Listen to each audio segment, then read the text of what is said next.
सबैजनालाई नमस्ते। सबैजना आफ्नो घरको व्यस्तताको कारण भए पनि आउनुभयो यहाँ।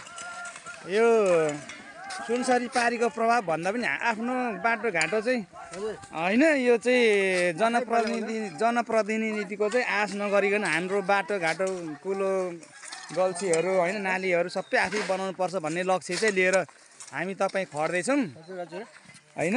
अनि हाम्रो बाबुबाजेले भनेको सुनेको थिएँ मैले सानोमा हुँदाखेरि होइन, गाउँको एकजना बाजेले चाहिँ डाँडामा बसेर ल धर्मको भारी बोक्न आउनुहोस् है, धर्मको भारी भनेर के रहेछ त भन्दाखेरि मैले यो पो रहेछ त।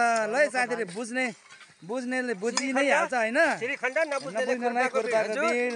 हजुरको शुभ नाम भनिदिनु। राजेन्द्र विद्रोही हजुर। अनि हेर्नु त हाम्रो दाइ एकदमै अग्रज हुनुहुन्छ होइन। म आफै पनि यहाँनिर छु। अनि अब म पनि खटिरहेको छु है। हाम्रो जीवन दाइ पनि खट्दै हुनुहुन्छ यता अगाडि हाम्रो। अनि हाम्रो गाउँ आफै बनाऊ भन्ने लक्ष्य हाम्रो भाइ पनि हुनुहुन्छ। के हो जीवन दाइ, तपाईँ आफै मजासँगले खटिरहनु भएको छ होइन? ल एकदम राम्रो। ल भन्नु केही छ भाइ? केही छैन, म कोदालो म पनि खन्छु। मोबाइल पक्रिनुहोस् त, मेरो मोबाइल पक्रिनु त। अब म खन्छु कि मलाई भिडियोमा क्याच गर्नु ल। हस् दिदी पनि आउनु भएको छ होइन हाम्रो बाटो।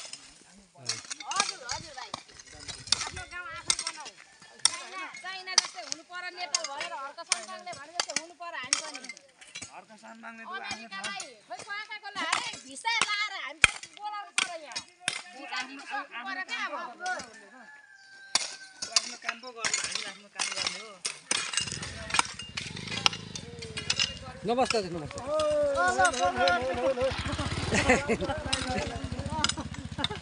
भनाइ राखिदिनु पर्यो भने त भनाइ राखेर जानु न पत्रकार ज्यू।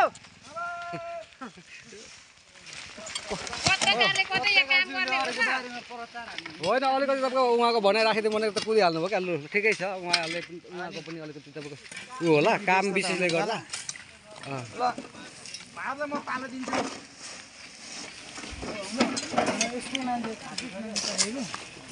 लु लु लु लु बहिनी, हाम्रो अबिन भाइको च्यानलदेखि बहिनीले चाहिँ अब यो अलिकति राखिदिनु भयो होला। अलिकति राखिसके दाजु भयो। धेर मै मात्रै आउँदैछु, फेरि भाइरल भएर मलाई यहाँ इन्टरभ्यू दिँदाको होइन, पत्रकार आएर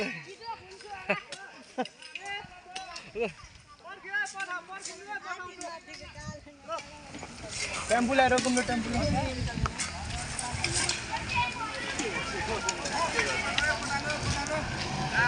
ए दाजु, यो हाम्रो अबिन च्यानलमा चाहिँ आफ्नो भनाइहरू राख्नु त। अलिकति अर्को हो यो च्यानल यो।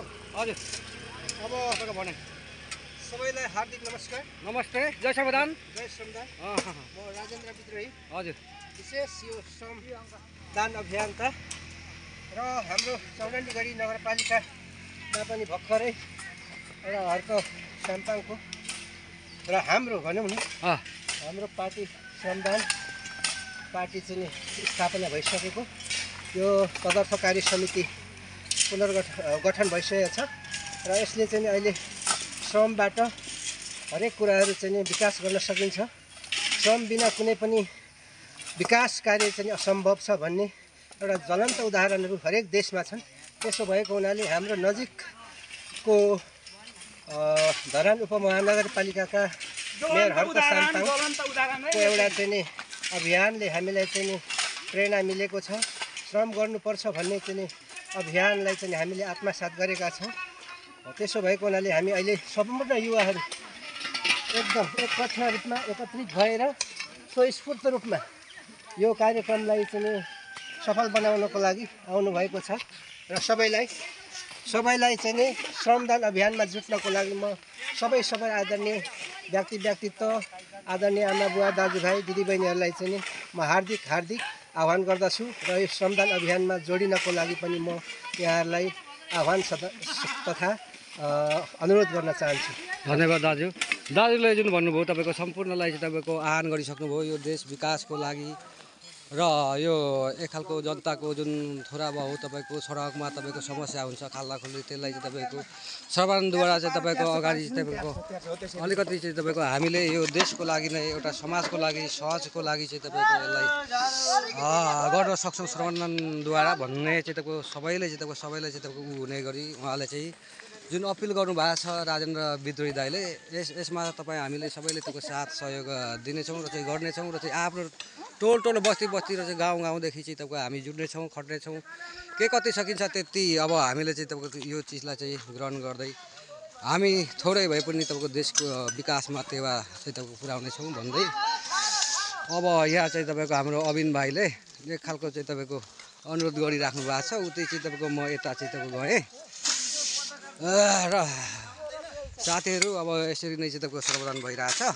अब यो गफभन्दा काम गर्नुपर्छ हामीले त्यसैले चाहिँ तपाईँको यहाँ क्यामेराम्यान पनि हाम्रो त अलिक तपाईँको छैन नभएको कारणले अलिकति छोटो तपाईँको भिडियोहरू चाहिँ तपाईँको अपलोड गर्नेछौँ त्यसैले चाहिँ अब गफभन्दा तपाईँको काम गरौँ भन्ने चाहिँ तपाईँको उसमा हामी चाहिँ तपाईँको हाम्रो अबिन भाइको पनि तपाईँको अलिकति हेलो भाइ तपाईँको परिचयसहित तपाईँको देशवासीलाई युवाहरूलाई चाहिँ दिनु न एउटा सन्देश युवा जनप्रेमी हाम्रो भाइ भतिज म आफै पनि युवा छु होइन यो सकिने नसकिने असम्भव भन्ने चिज केही पनि छैन संसारमा होइन म चाहिँ यसरी यसलाई बुझ्दछु विश्लेषण गर्न चाहन्छु सबै चिज यो आधुनिक मान्छेले बनाएको के अरे सामग्रीबाट हामीले पहिला जुदी बाजाको पानादेखि थिएन यसरी नै कुटो कोदालोले नै भिर पहरा खोलेर कुलो पैनी निकालेर बाटोघाटो खनेको हो यो चाहिँ मलाई विश्वास छ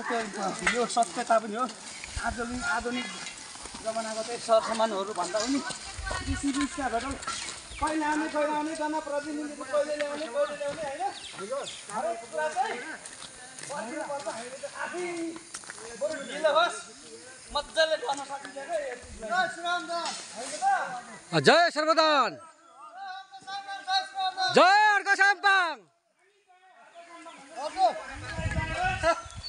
सबै जनताको जय होस् धन्यवाद हाम्रो भाइको भनाइ चाहिँ तपाईँको यति नै हो म पनि तपाईँको केही समयको लागि चाहिँ तपाईँहरूदेखि चाहिँ तपाईँको बिदा लिएँ एकछिन तपाईँको आउनेछु धन्यवाद साथीहरू सबैलाई